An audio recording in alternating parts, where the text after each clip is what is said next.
Morning మహారాష్ట్రలో, evening తెలంగాణలో పెద్ద పులి సంచారం కొమురంభీం ఆసిఫాబాద్ జిల్లా వాసులను వణికిస్తోంది. కాగజ్ నగర్ ఫారెస్ట్ కారిడార్లో పెద్ద పులుల దాడులతో ప్రజలకు కంటి నిండా కునుకు లేకుండా పోయింది. కాగజ్ నగర్ ఫారెస్ట్ సరిహద్దు గ్రామాల్లో పెద్ద పులి సంచారంపై నిరంతర నిఘా పెట్టారు ఫారెస్ట్ అధికారులు.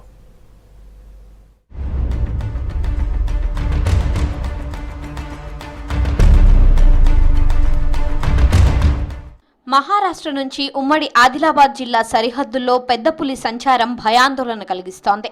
కాగజ్ నగర్ ఫారెస్ట్ కారిడార్లో పులి సంచారంతో 10 రోజులుగా బయటకు వెళ్లాలంటే ప్రజలు భయపడుతున్నారు. కొమురంభీం ఆసిఫాబాద్ జిల్లా సరిహద్దుల్లోని మహారాష్ట్ర అడవుల్లో చలికాలంలో ఆవాసం, తోడు, ఆహారం కోసం పెద్ద పులుల ప్రదేశం మారుతుంటాయి. తెలంగాణ, మహారాష్ట్ర సరిహద్దులో ఉన్న కాగజ్ నగర్ ఫారెస్ట్ కారిడార్లో సిర్పూర్ రేంజ్ అటవీ ప్రాంతం పులి రాకపోకలకు కేంద్రంగా మారింది. తోడు కోసం పులులు చేస్తున్న ప్రయాణంలో ఈ ప్రాంతం అనుకూలంగా మారింది. పెద్ద పులి రోజు 25 నుంచి 50 కిలోమీటర్ల వరకు సంచరిస్తుంది. మహారాష్ట్రలోని తాడోబా, అంధేరి టైగర్ రిజర్వ్లో ఈ మధ్య పులుల రాకపోకలు పెరిగాయి. మహారాష్ట్రకు దగ్గరగా ఉన్న మాకిడి, ఇటికల పహాడ్ అటవీ ప్రాంతంలో పులులు తిరుగుతున్నట్లు అధికారులు గుర్తించారు. ఉమ్మడి ఆదిలాబాద్ జిల్లాలో 45 రోజులుగా పెద్ద పులులు సంచరిస్తున్నాయి. కాగజ్ నగర్ ఫారెస్ట్ కారిడార్ పెద్ద పులి అడుగులను నిర్ధారించారు ఫారెస్ట్ ఆఫీసర్లు. పులులు పంట పొలాల్లోకి వస్తూ పశువులపై దాడి చేస్తుండటంతో ప్రజలు భయాందోళనకు గురవుతున్నారు. ఫారెస్ట్ కు దగ్గరగా ఉన్న గ్రామాల శివార్లలో పెద్ద పులులు సంచరిస్తున్నాయి.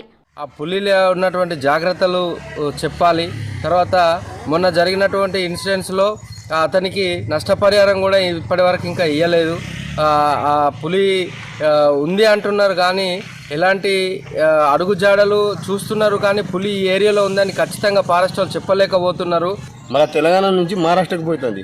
మళ్ళీ వారు ఏం చేస్తున్నారు అంటే మీరు పులి వస్తుంది అని చెప్పి మళ్ళీ ఇడిసబెట్టి మళ్ళీ వెళ్ళిపోతారు. అదే ఆ వదల మళ్ళీ ఎవరైనా వచ్చింది అనుకో, ఎవరైనా పట్టిన అప్పుడు దానికి ఎవరు ఏం చేయరు. మా ఊర్లో కూడా మనని పట్టిండి అట్లానే ఇడిసబెట్టిరు. దానికి ఏం సౌకర్యం లేదు. ఏమో కొంచెం చేస్తాను, ఇడిసబెడతాను, వస్తాను, చూస్తాను, ఇడిసబెడతాను. మహారాష్ట్ర నుంచి కాగజ్ నగర్ వరకు ఉన్న అటవీ ప్రాంతంలో పులుల సంఖ్య 30 నుంచి 35 వరకు పెరిగినట్లు ఫారెస్ట్ ఆఫీసర్లు అంచనా వేస్తున్నారు. వేటగాళ్ల ముప్పు పొంచి ఉండడంతో ఈ విషయాన్ని బయటకు చెప్పడం లేదు. తాడోబా టైగర్ రిజర్వ్ కు అదనంగా కనరగాం ఫారెస్ట్ ను టైగర్ రిజర్వ్ గా మార్చేందుకు ప్రపోజల్స్ రెడీ చేస్తున్నారు మహా ఫారెస్ట్ ఆఫీసర్లు. ఈ ఫారెస్ట్ లో 7 నుంచి 9 పులులున్నట్లు గుర్తించారు. వీటి రక్షణ కోసం చర్యలు చేపట్టారు. చప్రాడా వైల్డ్ లైఫ్ శాంక్చురీ ఇప్పటికే ఉంది. దీనికి కనర్గాం టైగర్ రిజర్వ్ తోడైతే వార్దా, ప్రాణహిత నదీ తీరం పులికి శాశ్వత ఆవాసంగా మారే అవకాశం ఉంది. ప్రత్యేకంగా ఇటువైపు రాకుండా టైగర్ కారిడార్కు చుట్టుపక్కల ఉన్న గ్రామాలను ట్రెంచ్ తవ్వడం కానీ, పులి సంచరించకుండా వాళ్ళకు కంచె ఏర్పాటు చేయడం కానీ తీసుకుంటే మున్ముందు జరగబోయే పరిణామాలు కొంతవరకు తగ్గించాలని కూడా నేను విశ్వసిస్తున్నాను. కాబట్టి ప్రత్యేకమైన చర్య తీసుకొని ఈ యొక్క పులి నుంచి సిర్పూర్ ప్రజలను కాపాడాలని. తాడోబా టైగర్ జోన్ నుంచి ఈ మధ్య పెద్ద పులి కవ్వాల్ టైగర్ జోన్లోకి, అక్కడి నుంచి కాగజ్ నగర్ కారిడార్లోకి ప్రవేశించింది. ఫారెస్ట్ లో ఏర్పాటు చేసిన సీసీ కెమెరాల్లో పెద్ద పులి ఆనవాళ్లు రికార్డయ్యాయి. కాగజ్ నగర్ ఫారెస్ట్ కారిడార్ లో 100 సీసీటీవీలను ఏర్పాటు చేసి మానిటరింగ్ చేస్తున్నారు. 14 గ్రామాల్లో 30 సీసీ కెమెరాలు, బేస్ క్యాంపులు, యానిమల్ ట్రాకర్ ఏర్పాటు చేసి 10 టీమ్స్ తో పర్యవేక్షిస్తున్నారు. పులి అడుగుజాడలు కనిపించిన వెంటనే సమీప గ్రామాల ప్రజలకు హెచ్చరికలు జారీ చేస్తున్నారు. ఆసిఫాబాద్ జిల్లాలోని కెరమెరి, కాగజ్ నగర్ డివిజన్లలోనూ పెద్ద పులి సంచరిస్తోంది. ఉదయం 10 గంటల నుంచి సాయంత్రం 4 గంటల వరకే పొలాల్లో పనులు చేసుకోవాలని సూచిస్తున్నారు ఫారెస్ట్ ఆఫీసర్లు.